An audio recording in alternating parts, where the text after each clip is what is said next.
Hello friends, welcome back to the channel. आज के इस वीडियो में बेसिकली करने जा रहे हैं RTX 5070 12 GB ग्राफिक कार्ड के साथ पॉपुलर CPU AMD का Ryzen 7 9800X3D।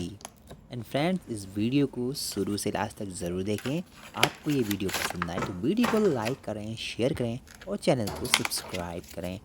इस पीसी बिल्ड के कॉन्फ़िगरेशन डिटेल्स मैंने आपको डिस्क्रिप्शन बॉक्स में दे दिया है और कमेंट बॉक्स में लिंक्स दे दिए हैं। वहां से आप इस पीसी बिल्ड के साथ साथ अदर अपने मनचाहे पीसी बिल्ड भी खरीद सकते हैं। चेकआउट करिए उस लिंक्स को।